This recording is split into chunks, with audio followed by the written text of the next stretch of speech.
আপনারা বলছিলেন যে আপনাদের 11 দলীয় জোট, আমরা গত বছর থেকে দেখছিলাম আপনারা 11 দলীয় জোট। আজকে আপনারা যারা বসে আছেন এই আসলে একটা পার্টি নেই, যেহেতু আপনারা বলছেন 11 দলীয় জোট, এই পার্টি না আসার কারণ কি, এর মাধ্যমে আপনাদের জোটে ভাঙনের আভাস কি? আরেকটা পার্টি আমাদের সাথে সূচনায় ছিল, এখানে দেখা যাচ্ছে না তারা এটা জোটে ভাঙনের কোনো ব্যাপার কিনা। তারা নিজেদের নিয়ে আরো বোঝাপড়া করছেন, তাদের সাথে আমাদের নিয়মিত যোগাযোগ আছে, তারা চূড়ান্ত সিদ্ধান্ত জানাবেন। আমরা আশা করি তারা আমাদের সাথে থাকবেন ইনশাআল্লাহ।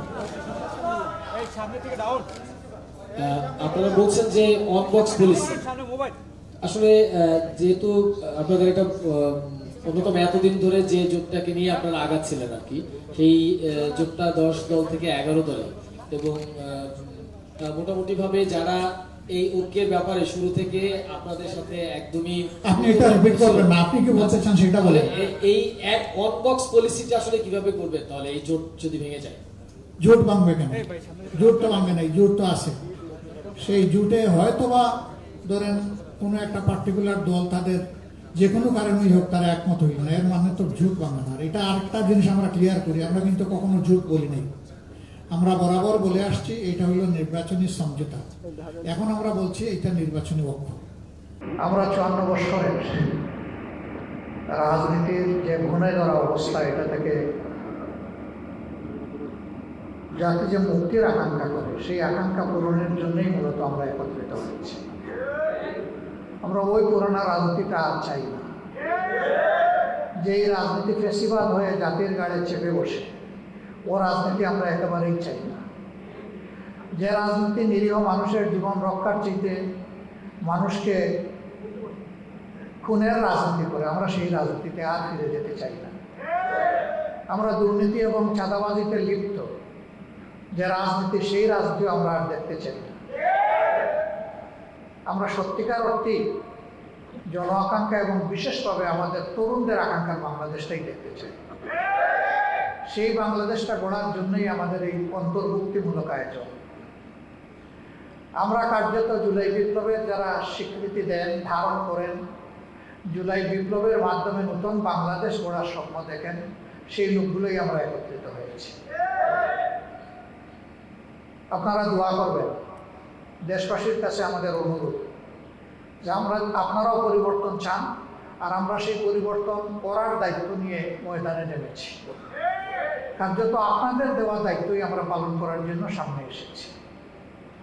আমরা আশা করব যে আপনারা সব কিছু দিয়ে আমাদের পাশে থাকবেন, সমর্থন যোগাবেন, ভালোবাসবেন এবং জনগণের বিজয়টা আপনারা নিশ্চিত করবেন।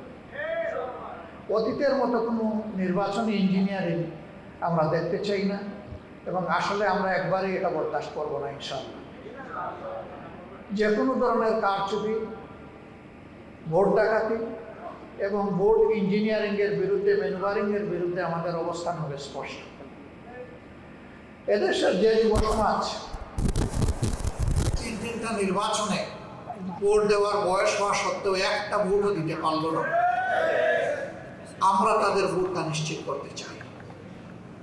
যুব সমাজ, তোমাদের ভোট তোমরা দেওয়ার জন্য ভোট থেকে বের হয়ে আসবা এবং তোমাদের ভোটের হিসাব নিয়ে তোমরা ঘরে ফিরবা। আমরা তোমাদের সাথে থাকবো ইনশাআল্লাহ। আজকে এই প্রত্যাশা, আমাদের যে ঐক্যটি, সেই ঐক্য গঠনে বিভিন্নভাবে অনেকের বিশাল অবদান আছে। আমরা তাদের সকলের অবদানকে অত্যন্ত শ্রদ্ধার সাথে স্মরণ করি, বিশেষভাবে স্মরণ করি 47, 71, 24 সহ জাতির টার্নিং পয়েন্ট, জাতির জন্য যারা জীবন দিয়েছেন তাদেরকে, যারা লড়াই করে আহত হয়েছেন তাদেরকে, এবং যারা বিজয় ছিনিয়ে এনেছেন দফায় দফায় তাদের। আমরা সকলের প্রতি শ্রদ্ধাশীল, আমরা সকলের প্রতি কৃতজ্ঞ।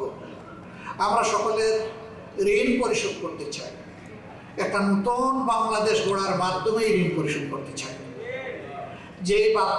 যে দেশটা হবে আধিপত্যবাদের কবল থেকে মুক্ত, ফ্যাসিবাদের কবল থেকে মুক্ত।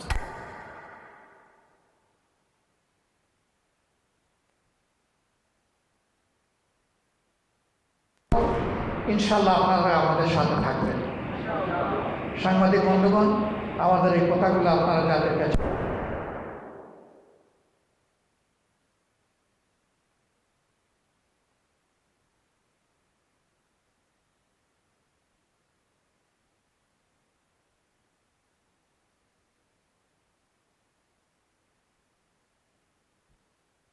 হাদির কথা, সে ছিল বাংলাদেশের জনগণের জীবন্ত কণ্ঠ।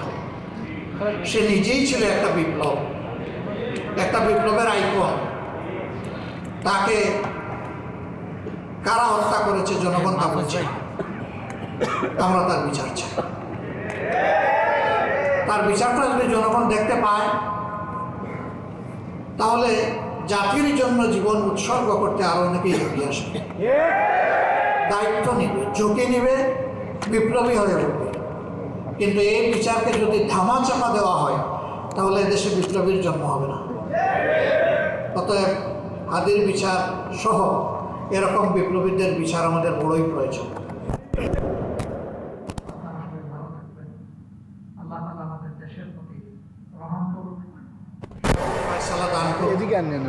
আগামী 12 ফেব্রুয়ারির নির্বাচনটা জনগণের আকাঙ্ক্ষার নির্বাচনে, সুষ্ঠু নির্বাচনে পরিণত হোক এবং সেই সুষ্ঠু নির্বাচনের মধ্য দিয়ে একটি সোনালী সমাজ বিনির্মাণের নতুন চাপটা রচনা হোক।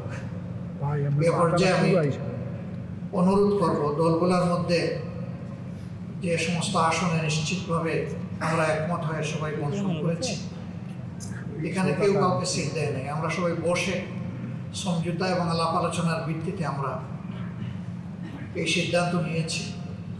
আগেই বলা হয়েছে যে এই সিদ্ধান্তের পরে যাকে যেখানে দেওয়া হয়েছে তারা আমাদের 11 দলের এবং প্রত্যাশার দেশবাসীর ক্যান্ডিডেট।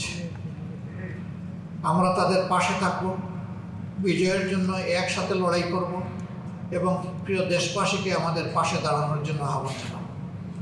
তো এ পর্যায়ে আপনাদেরকে তা অবহিত করছেন বাংলাদেশ জামাত ইসলামের নায়েবে আমির, যিনি এই কাজে প্রচুর সময় দিয়েছেন অসুস্থ হওয়া সত্ত্বেও, এমনকি হাসপাতালের বেডে থেকেও তিনি কাজটা করেছেন দিন রাত অবিরত।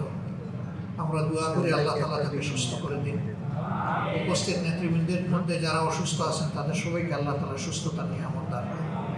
এবার আপনাদের সামনে আসনগুলার বিষয়ে ঘোষণা দিবেন জনাব ডক্টর সৈয়দ আব্দুল্লাহ মোহাম্মদ তাহের। 1 নম্বর বাংলাদেশ জামাত ইসলামী 179, জাতীয় নাগরিক পার্টি 30, বাংলাদেশ খেলাফত মজলিস 20, খেলাফত মজলিস 10, এলডিপি 7, জাতীয় ইসলাম পার্টি 2, আমার Bangladesh party 3, Bangladesh development party 2। আমাদের এই দলের ভিতরে বাংলাদেশ খেলাফত আন্দোলন আছেন, তাদের জন্য এই মুহূর্তে সিটের সংখ্যাটা আমরা নির্ণয় করতে পারিনি, কিন্তু তারা আমাদের শরীরের ভিতরে আছে, এটা আমরা দেখব। আর হচ্ছে জাতীয় নাগরিক পার্টি না,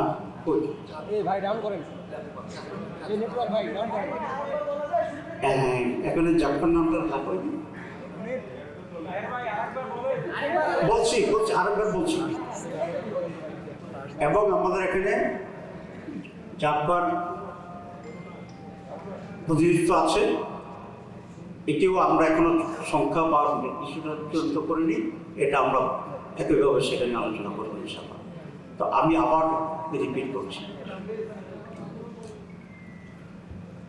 খেলাফত আন্দোলন তো বলেছি।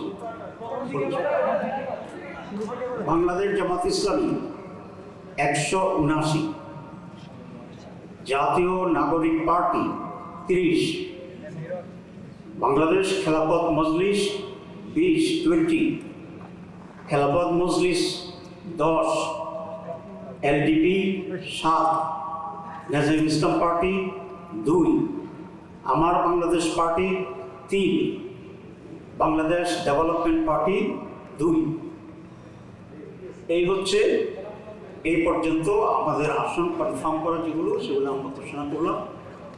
বাকি আসনগুলোই আমাদের আরও যারা শহীদরা আছে, আমরা আশা করি ওনারা এখানে ঐক্যমত্যের ভিত্তিতে ওনারাও আমাদের সাথে থাকবেন এবং তখন আমরা ওনাদের আসনগুলো যেগুলো বাকি আছে সেসব বিষয়ে আপনাদেরকে অবহিত করবো ইনশাআল্লাহ।